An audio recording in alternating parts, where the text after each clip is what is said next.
Hi, good morning everybody. Welcome to this 50-minute workshop. I'm really excited to be here. So I think I'm going to try to go quickly through the more general parts and then maybe we can get a bit more interaction going if you're interested in any things.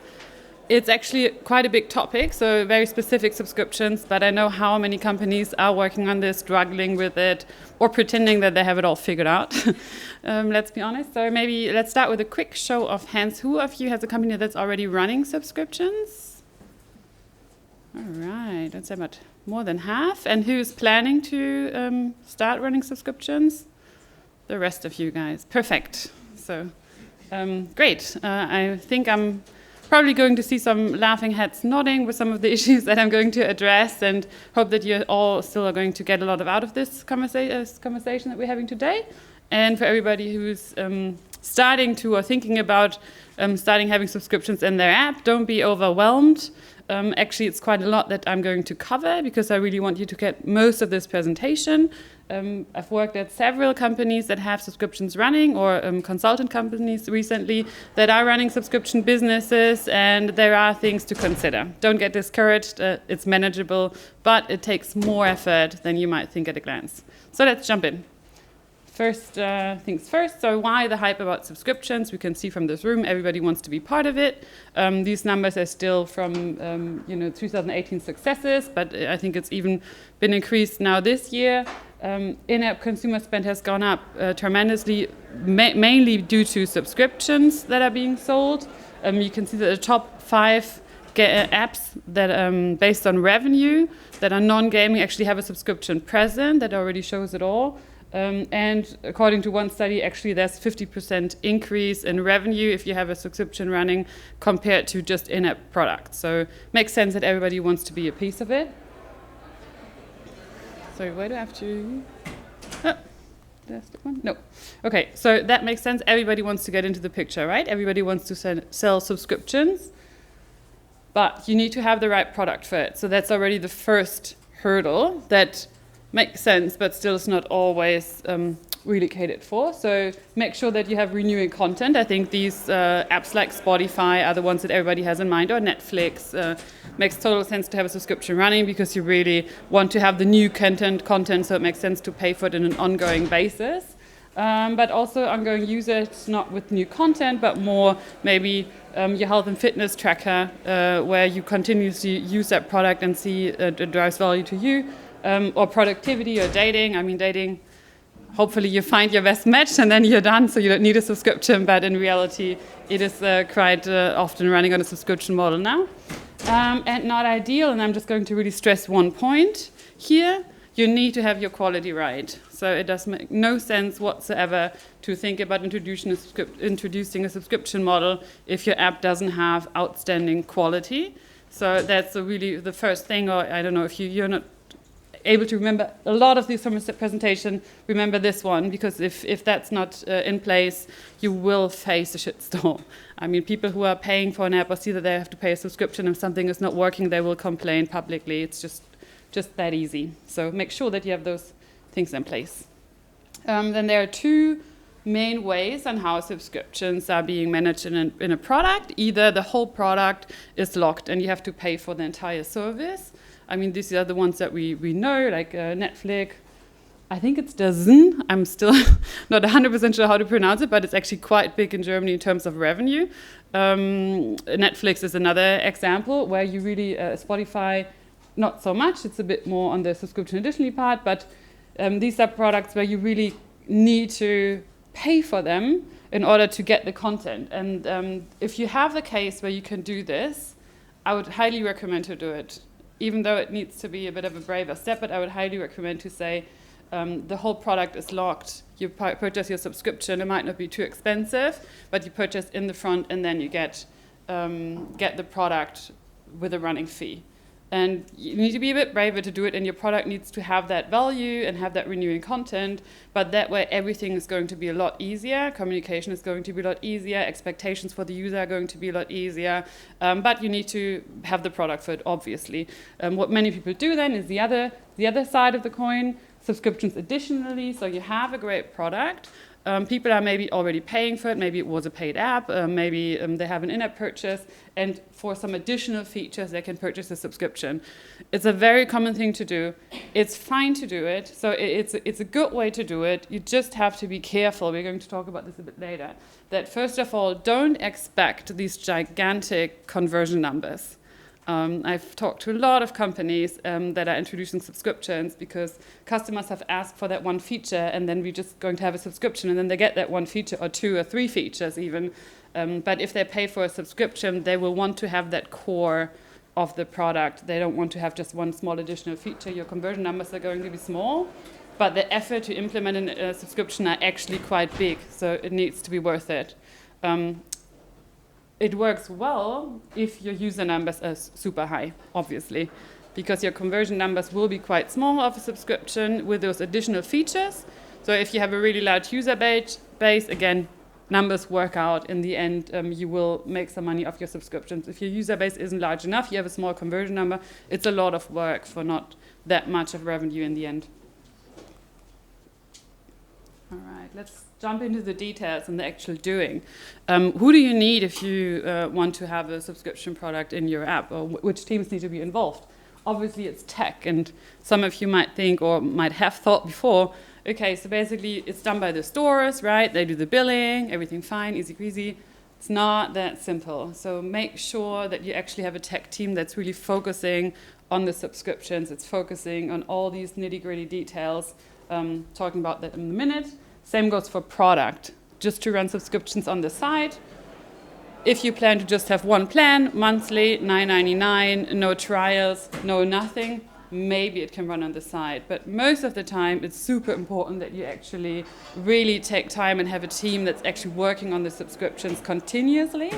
For a lot of reasons I'm going to show later as well. Just some small remarks. Financial, you do have deferred cash flow. That's a given, but still good to remember. You know, the nicest actually moment is if you start introducing subscriptions, 12-month subscriptions, and then 1 year later when the first renewals are coming in. I don't know if you already had that moment, but it's actually really rewarding because you all of a sudden, your cash flow is just going tremendously up because you have the first year's renewals in. So you need to be patient and be able to wait for that also from a financial point of view. And the last point is support. So manage expectations of your support staff, of your product team who might be in a small company still working on it. There will be more requests. Users will be more demanding if they're paying for a subscription. So now let's talk a bit about the details of tech and product. Tech first. There's a lot of communication necessary if you sell a subscriptions for all the parts of your company that are in any way dealing with the numbers or state of a user. So making sure across all your systems, and I listed them here, everybody knows, is a user a subscriber or are they not a subscriber, in terms of offering them this, unlocking their services, but also having your numbers right for your analytics part, to know who to send an offer to, who to address in a newsletter, how, as well to use them for lookalike audiences. So all of these things, you just need to make sure that all of your systems are talking to each other and actually know what's happening to a user, what is the user state. Irregular communication things, so irregular changes are obviously somebody purchasing a subscription, they are renewing, they are canceling, there's a refund. I mean, these things are just the regular things that can happen. Almost everybody's working with trials right now, and I would highly encourage everybody to work with offers, because that's one of the most valuable things I found with subscriptions. We come to that later. But then on top of those regular things that are happening with a subscription and that need to be communicated across all your systems are these more advanced topics, which are not so advanced, but they will come across as advanced, because think about that you're working with Google and Apple as well. So if a payment failed, if there is a grace period in place, which is already available for Google and for Apple just started to be available. If the user has multiple devices or switches devices, all of these things are happening as well. So if you offer a subscription, you think, okay, we just implement it and then it will work automatically because billing is done by Google and Apple, these things will happen. User will change their behavior in some sort, and you need to cater for them because they're paying for you on a recurring basis. So it's important, unfortunately, to from the start, I would say, be able to cover these cases that seem to be a bit more advanced, but that are happening no matter what you're doing. So just be aware that's for your tech team. And I always loved my tech teams that I work with, but I've also often really heard, yeah, that's easy. We just implement it and it's an SDK and then it works. And just really be sure that you have product that are watching your tech guys, and as well tech guys that are watching your product teams, because they will need input from them, right? How are we supposed, how do you behave when the grace period is in place? Do you want to be lenient with it? Do you want to lock features off? So it's an ongoing conversation with the user and an ongoing conversation between your systems to really ensure you know what's happening at the moment. Similar for product. So communication is here meant in a bit of a different way. Communication towards the user, right? So they need to be able to sell those subscriptions, upsell, think about, your paywalls, and then the support communication part of things, communicating with the user, as well as your regular things. So your subscription needs to have a naming, needs to have a description, all of those things. Seems a bit boring, but I don't know if you've seen a bit newer way how to, if you go to your settings on your app store, for example, and you can look at your subscriptions that you're having in place at the moment. I don't know if some of you have seen that. There's some nodding heads. It's great that Apple changed this. I mean, they're changing a lot now in favor of the user to get used to these subscriptions. But you can actually see what plan are you on from a company and what other plans they are selling. So your subscription descriptions and names are becoming more and more visible to the user. I don't know how many users are navigating to that part yet, but it's not that far away anymore, not that hidden in the store, but it's actually just clicking on your profile and manage my subscriptions, and then you see those names. And if you then have, in weird names, so you're not really sure what you're getting out of it, I think it's less likely that users will purchase again, or it might seem a bit more scammy. And I've seen that more often enough that you just want to start with it and you just put any name in your plans. You might have then 5 or 10 plans, but you only need 3 because you changed something in the settings or something. So be a bit more aware from the product side of things that you're really planning what you're selling, what are the names, what are the descriptions of your subscription products, because otherwise it might be a difficult mess to clean up later on. And then we have our advanced things. So that's basically all the things that are thrown at us from Google and Apple. We're just changing feature sets, we're just changing possibilities, most often in the good way. So most often they make a lot more things possible, the handling a bit easier, but you need to always react to it. Grace period for Apple is one of these examples. It was just introduced. It's opt-in for the developer, so that's quite nice because you can opt in at your own time. But often these things are not even opt-in, so you just need to know that if things change, product needs to be up on their tiptoes. Another example, the paywall guidelines. Somebody's sneezing, bless you. The paywall guidelines that Apple just came up with, where you have to be really strict on how you show your price, how you show your price comparisons, and product needs to be quick in adapting. Okay, maybe we need to even change our prices because otherwise it just looks ridiculous now on our paywall, right? These things happen. So have product always alert, look what is happening in the stores, what is changing, and then making sure to deal with those things. Yes, talking about store differences. I've just picked a rough overview here. This is by far not an exhaustive list. But these subscriptions are handled differently by Google and Apple. I don't know who of you still remembers when it was first introduced that instead of the 70-30 pay split, after 1 year it becomes 85 and 15, and one started, the other one follows. This is happening quite regularly. So one of them starts with a new thing about subscription, the other one follows, which is nice for us because then we don't have to do completely different things. And you know that from your other features as well with Google and Apple, that you need to always see what's possible where. But just the handling is different as well, right? So how you get to your subscriptions, how the communication is done with your app and the subscription. So you need to be sure that you know what's happening in each of the stores and that you cater for both of those differences. And as I mentioned, these things that are coming up. So one of the things with Apple that used to be quite difficult, you didn't know when a user canceled your subscriptions. And I'm curious too if you remember that. It's, I think, maybe 2 years ago when they introduced it finally.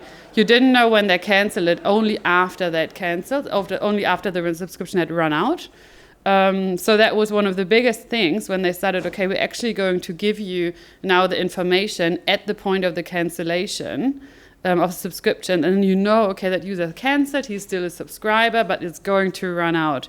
So we can deal with it in terms of our customer lifetime value calculations. We can deal with this in terms of retargeting campaigns, in terms of giving the user more offers.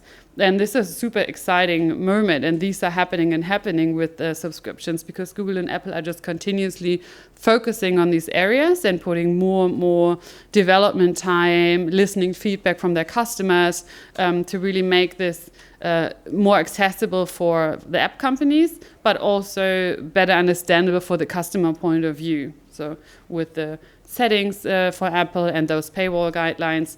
And I do think it's a good thing. Obviously, for an app company, it's annoying if you have these paywall standards now that you have to adhere to.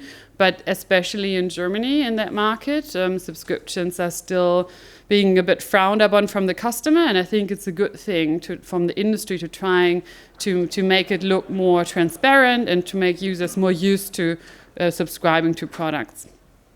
So this list not that long, but think about these differences between Google and Apple at all points. Okay, this is because this was more about now the difficult parts or what you need to think about. So let's talk a bit more about the fun parts, at least from my perspective. Make your reporting count. You want to sell subscriptions and you want to get the most of it. We talked about these interfaces that need to talk to each other, subscription states that are constantly changing from a user being subscribed, resubscribed, cancelled in a trial period. I mean, all of these things can happen, these atypical renewals. And now what do we want to do with it? We want to be able to build user segments. We want to be able to target our subscribers differently, to retarget them, to create lookalike audiences, things like this.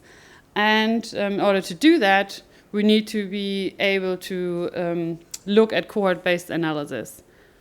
And I know it's an old horse, I don't know if you say that, but it's really the normal thing to look at cohort-based analysis. But if I go into companies and talk to them, it's not true that everybody's doing that already. It's not that easy, and I completely understand, to really work with cohort-based analysis. But if you want to get the most out of your subscriptions, that's 100% what you need to have in place. Otherwise, it's going to be super difficult to use this really to your advantage and follow your cohorts from the users when they start purchasing. It's really difficult then to get to know your renewal rates, cancellation rates, customer lifetime values, etc.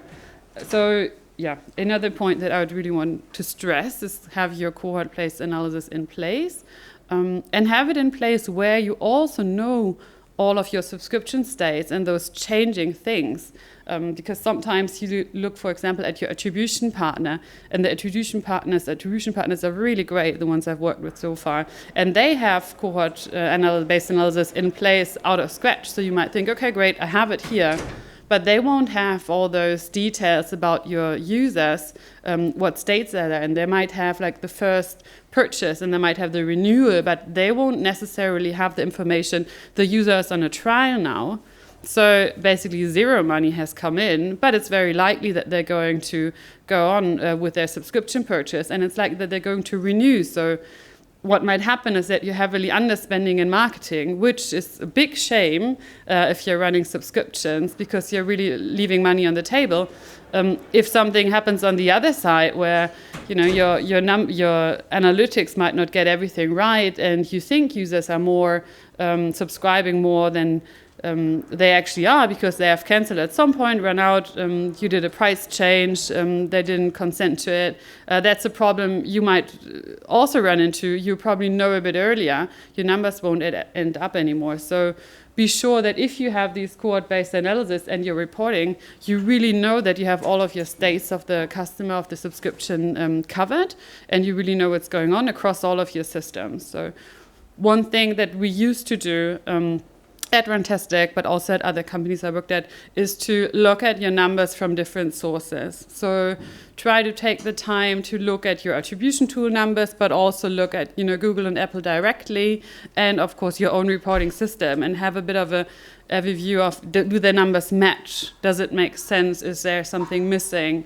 And they will never be the same. We all know that. There will always be differences, but the difference have to be in an essential way. So it has to be more or less add up. Otherwise, it really makes sense to dig in deeper and find out where between those different systems that are communicating the gap is, where you need to close it. So make your reporting count, and it gives you a lot of opportunities. Pricing. So this obviously is an important one. It's interesting with the new guidelines by Apple, what I said before, that sometimes prices look a bit odd at the moment in the store. I don't know if some of you saw that. There will be an example later on. But think about your price in terms of, so one of these things, value versus conversion. So you want to make sure that your user thinks it's a high value product, it's not too cheap, but at the same time you want conversions to get in. You need to know how you want to market yourself, how do you want to sell yourself, and that way then you can decide on the price point. Do you want to go more into the, okay, we're actually high value, we want to communicate that, or we want to really try to get as many conversions in as possible, and go a bit lower with the price point. Be aware though, if you go to low, you want to have space for offers. So you want to have the opportunity to work with offers in your app. Adhere to local pricing standards. Basically, the stores do this for you, but I think it's always really good to know about these differences, where in Germany, and I think in the States as well, they would do like a 9.99. In Switzerland, they would do a 9.90. They wouldn't put the last decimal number in. And then in Southeast Asia, I think they would avoid the number 4. I'm not sure if that's correct, but I think so. In Brazil, they have another number they would avoid for bad luck. And the stores basically do that for you. But it's good to know these things and not to change them, for example, and to know these things also when you run your offers and think about your price points that you want to really communicate. So that for localization, use known prices. So I think it's ought to put like a 13.22 to the market, rather put a 14.99 to the market. And think about price adjustments. They are difficult. So for an in-app purchase, you can always change your price, and from today to tomorrow, the price will be a different one for everybody. For subscriptions, it's not possible because you will have users on your old subscription model. So it is possible, but they need to consent to a price change. So they need to actively say they want to do it. And it's a nice reminder to a user to say, hey, you actually still have a subscription running. You forgot to cancel it if you're asked to consent to price change. So know what you want to do again before you do it. Think about it carefully, especially your product team, what prices you want to put out in the markets before you do, because otherwise you are a bit stuck with them, so to say. Obviously, consider taxes and store fees. And use comparable prices. I'll show this in an example a bit. Some paywalls that I looked at.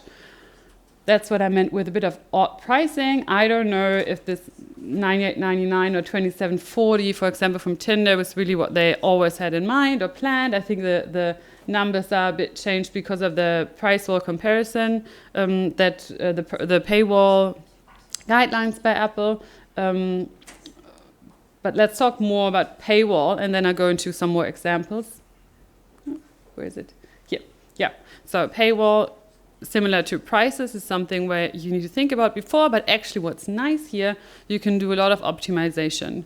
The details, I think, are pretty self-explanatory. Let's talk about optimization for a little bit.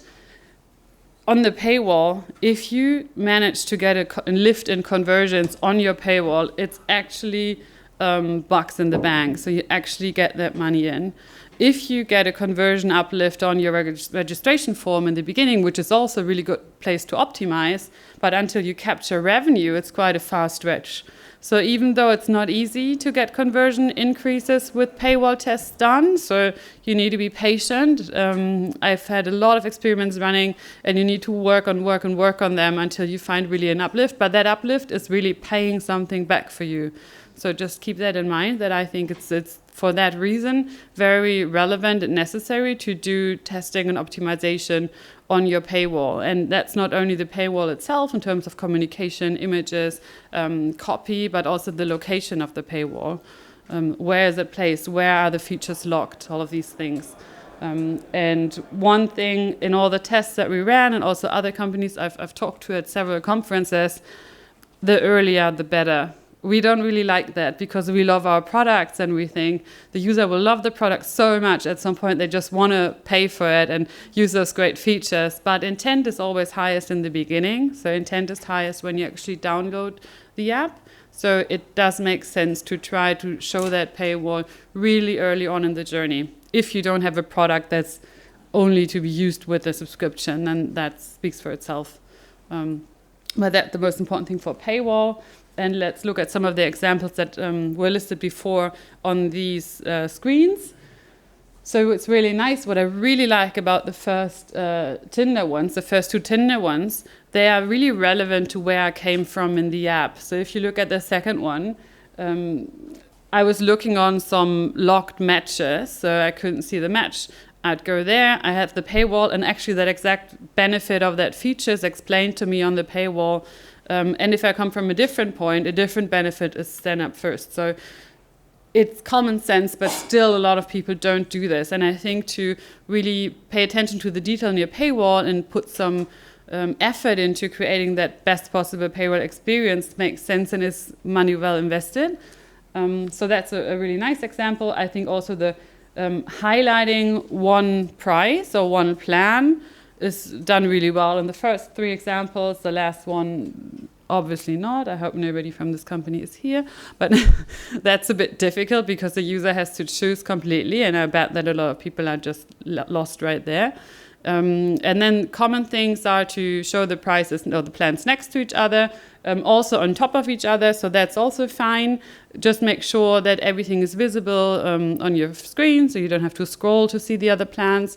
And in that Deezer example, I don't think it's always the best to have this cutout, just necessarily to swipe to see the next plans. However, as this is like a free trial one, most often, if there's a free trial offered, user will go for the free trial. We've done a lot of tests with this. They're not going to say, yeah, there's a free trial for a 3-month subscription, but the 12 months is so much better value, so I'm jumping there directly. It almost never happens. So if you have a free trial, it's fine just to show that really prominently as well, from my experience. Okay, offers. So this is really the fun part. I really, really like doing this. You have your subscriptions set up. They are working. You can deal with all of your different states. You know the users that are coming in. You know the users that are subscribing. And you want to work with offers or start working with offers. Obviously, it should increase your conversion to paying users. And it gives you a message to spread. I don't know if some of you were in the panel before, but I really like the talk about how your marketing messages has to be relevant, and then push notification is nice, and email is nice if the message is relevant. And what's not relevant about an offer? If I like a product and I get it cheaper, I think it is a relevant message. You won't get a lot of complaints about it. So it's also like a bit of a secondary effect that you actually have something relevant to talk about. And you might get users in that were churned users, and they might not subscribe, but if you can reactivate them in that way, that's already nice as well. So that's a bit of a secondary benefit I think most people don't think about immediately, but that's why I think offers are really strongly recommended. Obviously, you want to get the conversions though. So how do you do it? You do free trials, you do other promotions, you can do, and that's Apple only, I believe, pay up front or pay as you go. So just a reduced price for the first period or for a couple of periods until it renews to a higher pricing. So you have different options on how you run your offer. And then you can target, obviously, different users from non-paying users, former subscribers, new users. Here, though, also be a bit careful about the guidelines from Apple because they changed this year as well. They have these offers in place now automatically, but I think those you can only target towards former subscribers. So look a bit at what the stores allow you to do if you use their own offer segment or if you have to build your own products for it, which is fine. You just have a new product. It's not visible to the user. You show it up when your offer is supposed to be shown to the user. So that's fine as well. Some best practices from offers that I ran at various companies before. Be not too greedy about them. So even though if your CEO might come up and like, oh great, it worked really well, let's do another one next month, really try to not do that. You don't want to devalue your brand. You also want to not spam users with that communication, keep that message relevant. So I would say maximum of 3 times a year should be enough. And it's difficult, especially if it works, it's difficult. But you want to keep working. So that's what I'd say. Then leverage your communication channels. Here you have to be a bit careful.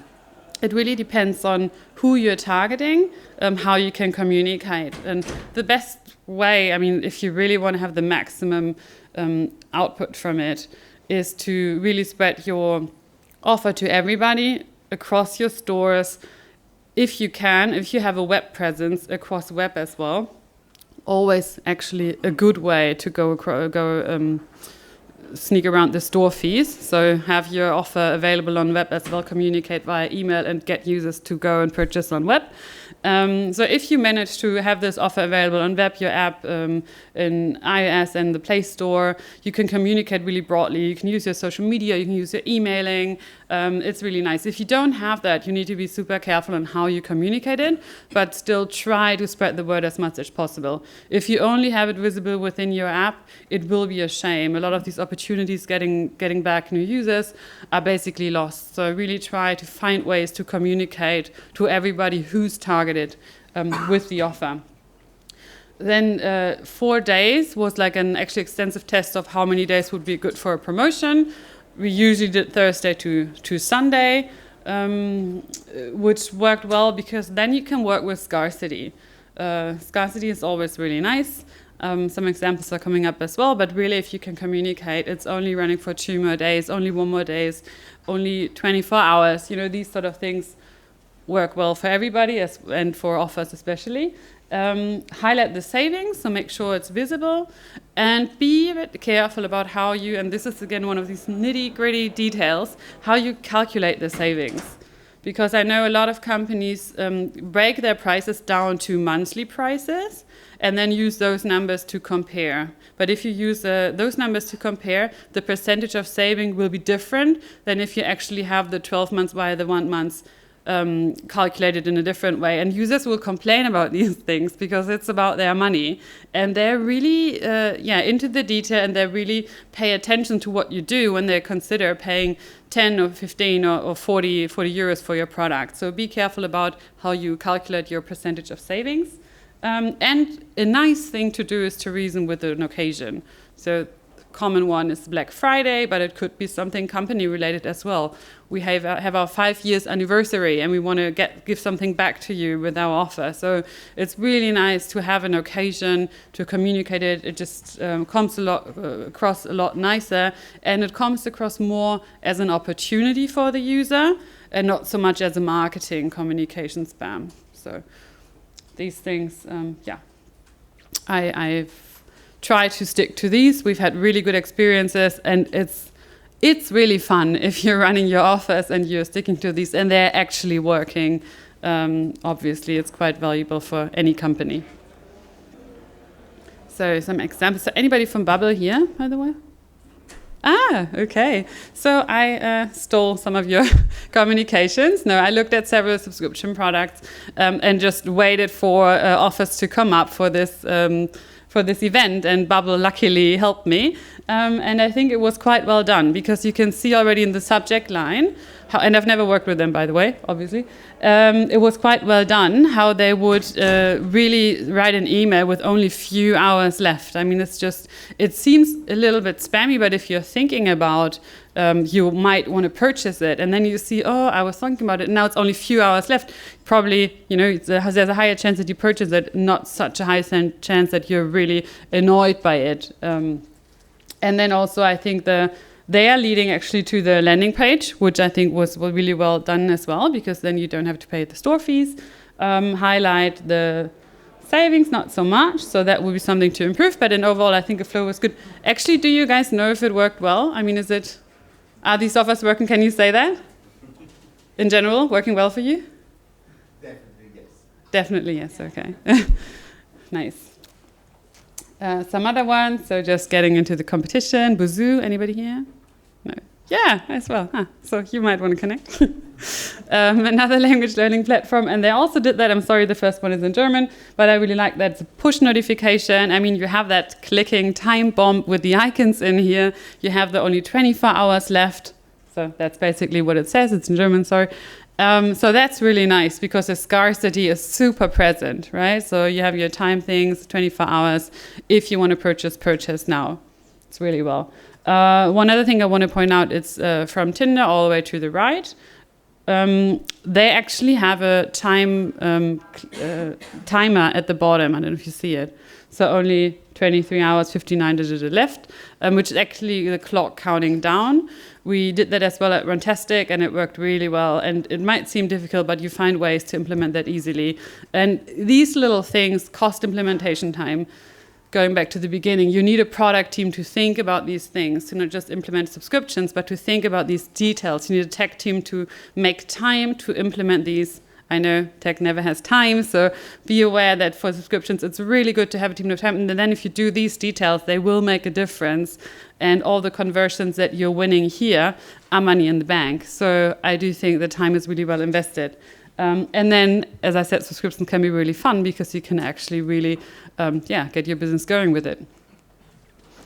Respect your user base. For those of you who want to implement subscriptions but don't have it yet, be aware, obviously, that users will be most likely pissed. So got to be super careful on how to communicate with them. Communicate early with your users that they know what's going on. You don't want to just put a paywall in front of them, and they will complain about it. You don't want your bad reviews. You don't want your customer support to go crazy because they can't handle the requests anymore. You want to make sure your users are actually warned, and maybe they got a bit of a gift, so like offer heavy discounts and make them know that they are users that have been with you for a while. You want to sort of make the transition easy for them, as easy as possible. And then one thing that makes it a bit more tricky as well to introduce a subscription, that Apple now also requires that you keep your main features for free. So you can't just lock off your main feature. I mean, maybe you can try. I don't know if they are going to find you. But with their now focus more on subscriptions, they're also focusing on these things. And one of them is you can't just shut down your primary functionality. Prepare support, I said that. Stay in sync. We talked about that in the beginning. So just be sure if you do the introduction to your users or to your app that you think about the bigger thing or the bigger communication scheme that you need to consider, except for just there's your paywall and there's your price, but users need to know about it. All right. So my last point is diversified monetization.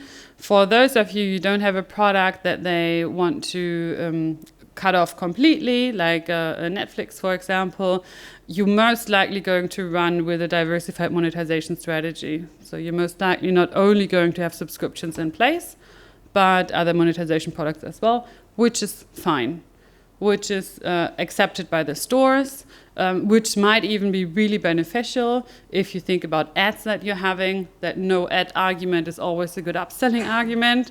So not only for getting some money in with the ads you're showing, but to be able to sell some more subscriptions.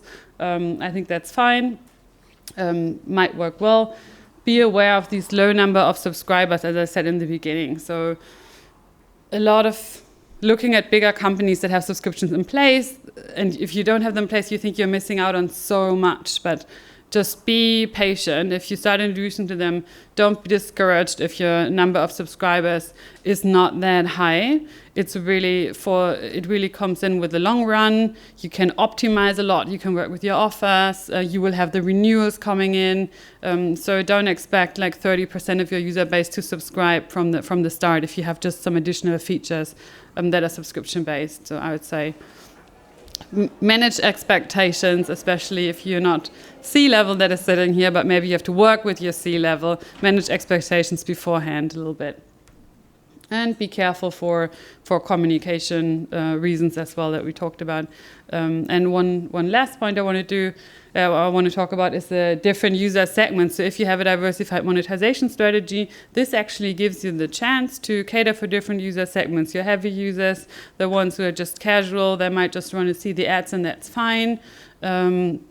So you are able to talk to a broader audience, whereas if you only have a subscription model from the start, you are also likely to lose a lot of people in the beginning, and you really only cater for those that are really heavily into your product. So it gives you more a wider range of your channels coming in, and the funnel in the beginning is getting a lot bigger.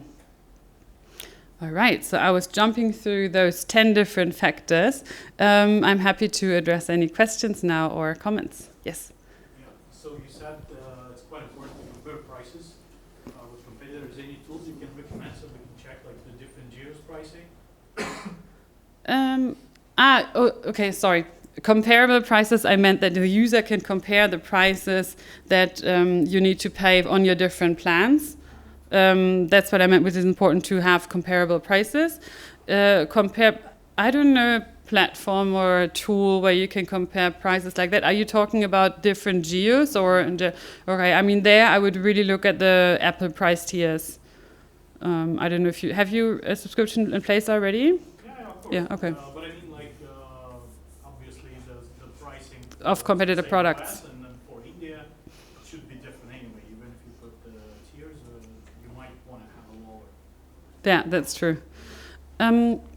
I didn't find any platform like that, and I would believe that it doesn't exist because I looked for it as well, and I actually ran tests where and I don't know if you know these price groups in Google, the offer. So what we did, we created different price groups in one of the companies I work with that operates globally, and in these different price groups, we choose like a really low price group, and I chose about 15 countries where we changed the prices, and then we started running tests around this. The thing was, my hope was back then that if you really lower your price points for countries where you think they might not be that affluent, it didn't make a big difference for us. I mean, I was really keen or hoped that to really change the price points on a geographic level, it would really change conversions. And I think it depends on the product, but maybe that product was just really catering for like a same user group across the globe. So actually did make that big of a difference. But that's, yeah, we can talk about it later if you want to, and I can tell you the product. Yes. Have you ever looked at the LinkedIn Premium? Because like I'm sure everyone in the room also been exposed to LinkedIn Premium offers, and they constantly push you these contextual offers, and you know that if it says like subscribe 1 month for free, and then you subscribe, you cancel in the end, you know that the offer will come again next month. So you end up not paying for premium because you're sure the offer is gonna continue. So what do you think about this strategy? Do you think there's a greater thinking behind this for LinkedIn? Why are they doing that? Because it's very easy to abuse. I wouldn't probably run it like this just because I would be more conservative. But what I believe is that we all working in this space and in this area. So for us, we think about these things. Yeah. But the common user who's, I don't know, being a engineer, a teacher, a doctor, I don't know what. They don't, I mean, some might, but they don't think about the mechanics behind these economics so much. So I would believe that they wouldn't be planning it as much as we would, especially in a platform like LinkedIn. So I think it's fine. And I don't know, maybe LinkedIn gets something out of having premium users as well. You know how sometimes customers also get something out of, okay, if they, for example, engagement, right? If you are able to continue to do the free premium version in LinkedIn, I could imagine during those times, you'd use LinkedIn a lot more heavily. Maybe that's a benefit that they're aiming for. That's a strategy I could imagine. But I know something similar with Sky. Sorry, this is very German, but anybody from Sky here? So if you cancel, most likely you will get an offer, right? And I know, I mean, I don't have it, but I know a lot of friends who always cancel it, and they know that they get a call and it's going to be a lot cheaper, and it's very common to do. So there definitely, I would believe, doesn't work. With LinkedIn Premium, I could imagine, especially with the company they are, that they have a strategy behind it. There was another question, yes. Yes, if I have already a payment system in my application, do I have to go through Apple application? I mean the Apple payment system, and do I have to be binded by their rules?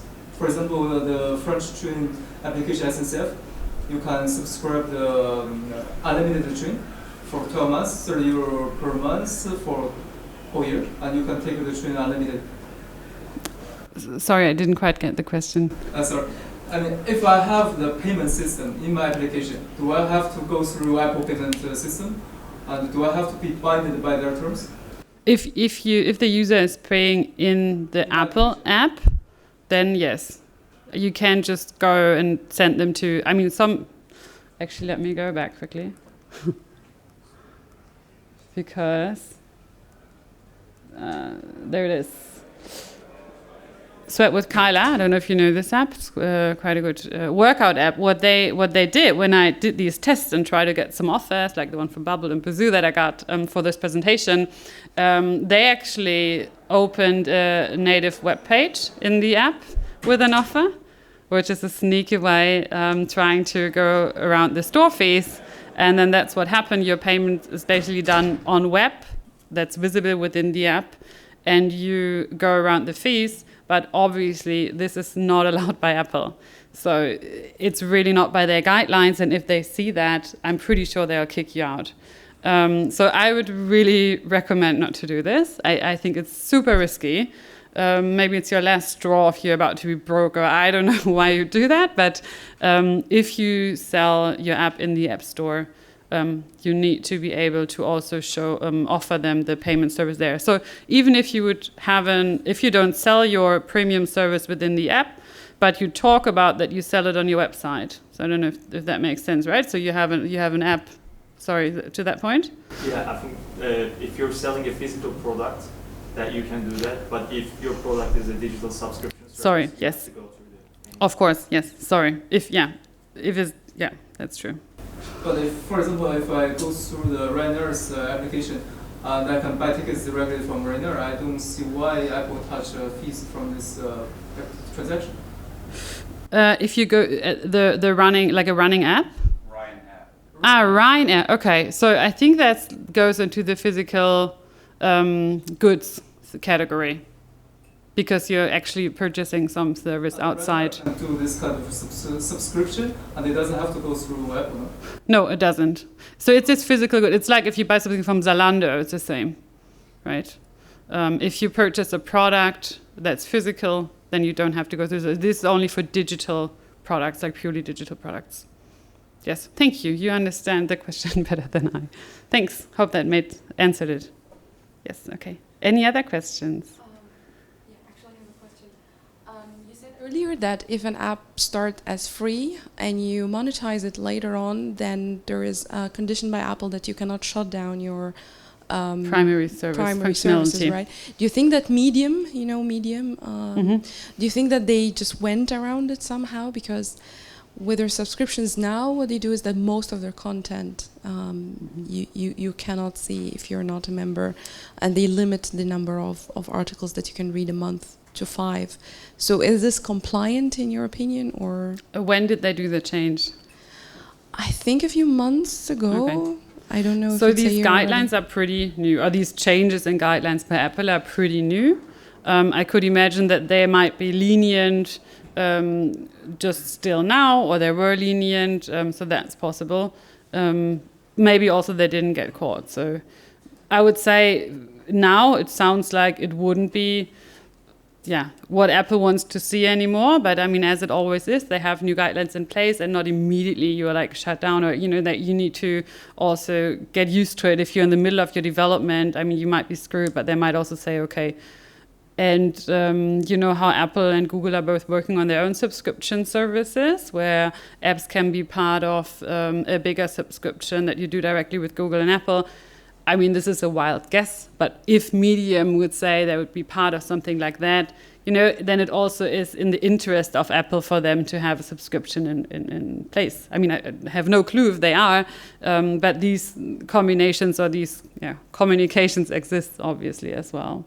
I'd say it's the case for most publishers, though. It's also the New York Times. It's also like almost every major newspaper. You can read a certain number of articles per month, and then after that, you have to have a subscription. That's probably a different category to a subscription for other forms of apps.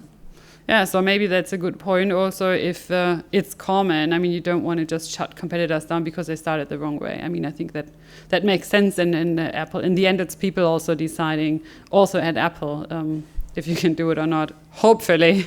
Sometimes it doesn't feel that way, but sometimes it does. Yeah. Yes, lots of questions. Okay, start here. It seems like an annual price increase is pretty standard across the big corporations such as Netflix.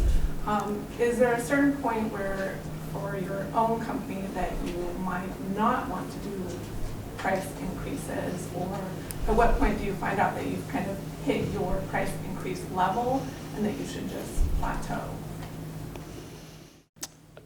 I think the basic answer would be your conversions. Obviously, you don't want to stop your conversions. It's a simple calculation, right? Conversions times price, and what do you get out of it? But I think next to it, it's probably also has to do with competition. So what are others doing in the market? And maybe, and this actually I haven't talked a lot about enough, what are you doing in online marketing? So I do think how many users are you getting in, what's starting at the beginning of the funnel also influences what you do at the end of the funnel.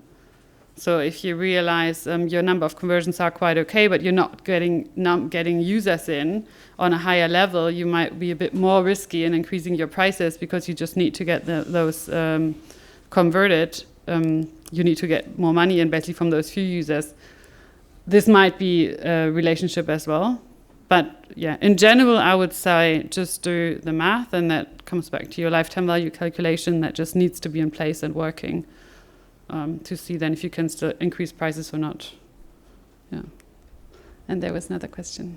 You mentioned earlier that pricing in different countries didn't work out really well, but did those countries play a major role in revenue? Or No. One dominant country? There was not one dominant country, but we tested it in countries where it didn't play a major role, because as I said, changing prices in a subscription is quite a burden to the user. You might lose a lot of your subscribers that you have already because they have to consent to your price change. So we tried it out in countries that were not so relevant for us because the risk would have been just way too high for us. Yeah. Different prices in different countries. Yes, but the subscriptions were already running, so you're still changing your existing system. Yeah, but that's not to say that I would discourage you from doing it. I still believe it should work. I just haven't found out why it didn't in that specific case. Okay, there were more questions. Wow, filling the time. Yeah. My question is about multiple devices. Mm-hmm. So would you say, is there any best practice in handling multiple devices with subscriptions? Because obviously users expect nowadays to be able to use a service on multiple devices, and at the same time we want to discourage sharing of subscriptions, right? Yes.